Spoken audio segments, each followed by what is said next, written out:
आप सभी को जय मसीह की। आज परमेश्वर के वचन में आपका स्वागत है।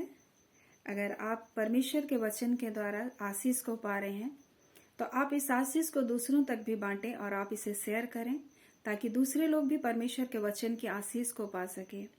आज जो मेरा विषय है वो विषय है हम लोग अय्यूब उसका 22 उसका 28 इस प्रकार से परमेश्वर का वचन हमसे कहता है, जो बात तू ठाने वह तुझसे बन भी पड़ेगा और तेरे मार्गों में प्रकाश होगा।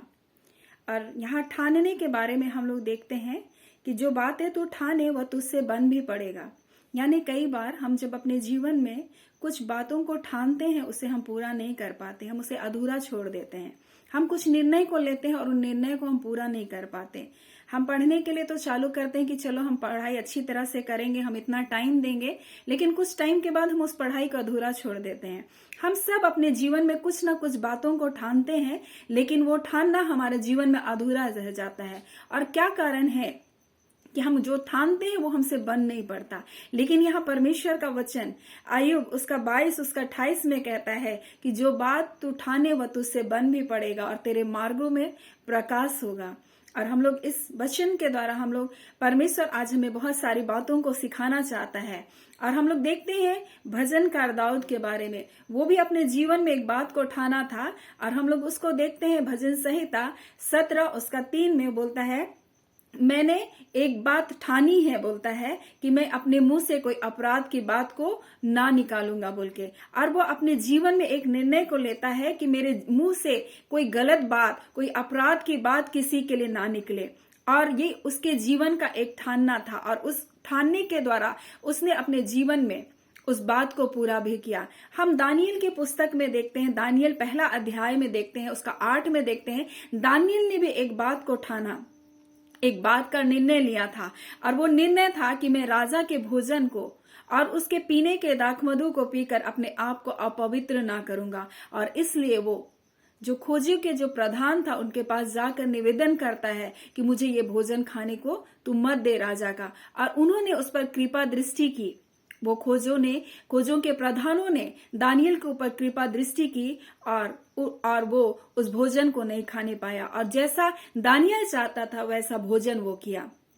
और ये इनके जीवन से हम ये देखते हैं कि ये ठाने और उस बात पर वो कायम भी रहे और उन बातों को वो पूरा भी किया और परमेश्वर का अनुग्रह भी इनके ऊपर बना रहा।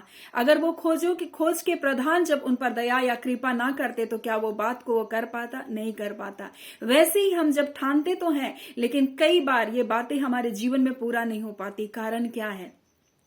हम लोग अय्यूब उसका 22 उसका 21 से अगर हम लोग देखेंगे 27 तक, तो उसमें हमें ये बात परमेश्वर अपने वचन में सिखाता है कि वहां पर 23 में लिखा है, तू सर्वशक्तिमान की ओर फिर करके उसके समीप जाए।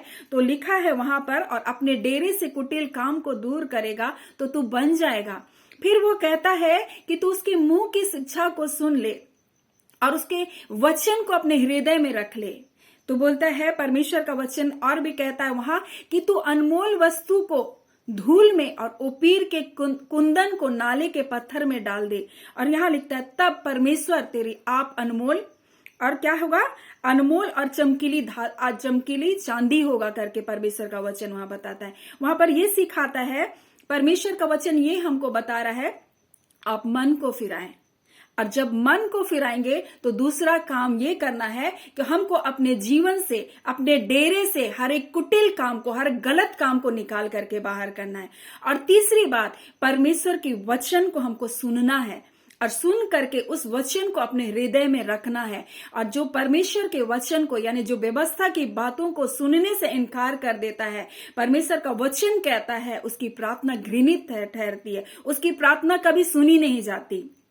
इसीलिए परमेश्वर के वचन को हमको सुनना है। कई बार लोग परमेश्वर के वचन को सुनने से इनकार कर देते हैं। और तीसरी बात वहां पर यह लिखा है, आपके लिए जो कुछ इंपॉर्टेंट है, जो सब कुछ सबसे ज्यादा कीमती है, उसको आप धूल के समान कर दे। उसको आप बोलते हैं तू ओपीर के बोलता है, कुंदन को बोलता है तू नालों के पत्थर में डाल दे। इसका अर्थ है जो आपके लिए सबसे ज्यादा कीमती है, सबसे ज्यादा बहुमूल्य, उसको आप नगण्य जाने, उसको आप कुछ भी ऐसा कीमती ना जाने। तब परमेश्वर आप ही आपके लिए सबसे बहुमूल्य बन जाएगा, वो सबसे ज्यादा कीमती बन जाएगा। यानी परमेश्वर हमें सिखा रहा है कि मैं तुम्हारे लिए सबसे ज्यादा इंपॉर्टेंट होना चाहिए, मैं ही तुम्हारे जीवन में सबसे पहला होना चाहिए। और यही बात परमेश्वर अपने वचन के द्वारा हमको सिखा रहा है। और यहां लिखा है, उससे मेल मिलाप कर, तब तुझे शांति होगी और तेरी भलाई होगी। और तब तू परमेश्वर से प्रार्थना करेगा और परमेश्वर तेरी प्रार्थना को क्या करेगा, सुन लेगा, और वो तेरी मन्नतों को क्या करेगा, पूरा करेगा। यानी परमेश्वर हमें यहाँ मन फिराने के लिए, अपने जीवन से बुराइयों को दूर करने के लिए, हमें उसके वचन को सुनने के लिए, उसके वचन को अपने हृदय में रखने के लिए और परमेश्वर से मेल मिलाप करने के लिए सिखा रहा है। और जब हम ऐसा करेंगे, हमारे जीवन में शांति बनी रहेगी। और शांत व्यक्ति हर काम को कर सकता है। अस्थिर हृदय कभी भी कोई अच्छा काम को नहीं कर सकता है। वो करना भी चाहेगा लेकिन वो विचलित हो जाएगा और अधूरा में उसको छोड़ देगा। इसीलिए परमेश्वर हमको बोलता है तब तू जो कुछ ठानेगा वो तुझसे बन भी पड़ेगा और तेरे मार्ग में बोलता है प्रकाश होगा, अंधियारा नहीं होगा, तेरे मार्गों में क्या होगा, प्रकाश होगा। परमेश्वर इस वचन के द्वारा हम सबको बहुत ऐसे आशीष दे। आमीन। आइए हम प्रार्थना करें। धन्यवाद देते हैं प्यारे पिता परमेश्वर, हम प्रभु यीशु के नाम से पिता आपके पास आते हैं प्रभु। हाँ पिता परमेश्वर, प्रभु आज आपके वचन के द्वारा प्रभु आपने अपने लोगों से बातचीत किया प्रभु। हाँ पिता, जो निर्णय ले रहे हैं प्रभु जी, परंतु उस निर्णय में कायम नहीं रह पा रहे प्रभु, आज ऐसा अनुग्रह प्रदान कर प्रभु कि अपने जीवन को प्रभु जी पापों से, बुराइयों से अपने मन को फेर कर तेरे पास आ जाए प्रभु जी। अपने जीवन से, अपने डेरे से कुटिल काम को प्रभु दूर कर दे प्रभु। आपके वचन को सुने प्रभु, आपके वचन को अपने हृदय में रखने पाए प्रभु जी। हाँ खुदावन परमेश्वर, आपसे मेल मिलाप कर ले प्रभु, ताकि उनके जीवन में शांति हो प्रभु, जिससे उनकी भलाइयां हो सके पिता।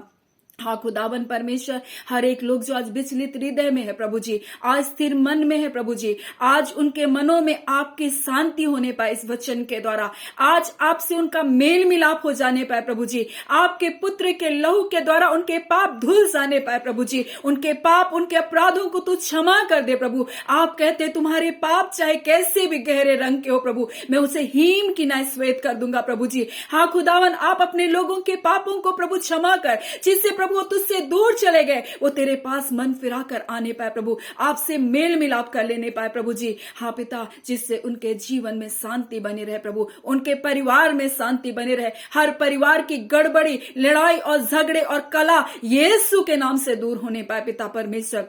आप अपने लोगों को छू लीजिए प्रभु जी, अपने लोगों के जीवन में अपनी भलाई को प्रकट कीजिए, नए दिन की आशीष को दीजिए, अपनी भलाइयों से उन्हें तृप्त कीजिए पिता। हम आपका धन्यवाद करते हैं प्यारे पिता, आपने प्रार्थना सुना, प्रार्थना आपके बेटे यीशु के नाम से मांग लेते हैं। आमीन। परमेश्वर आप सबको बहुत ऐसे आशीष दे। आमीन।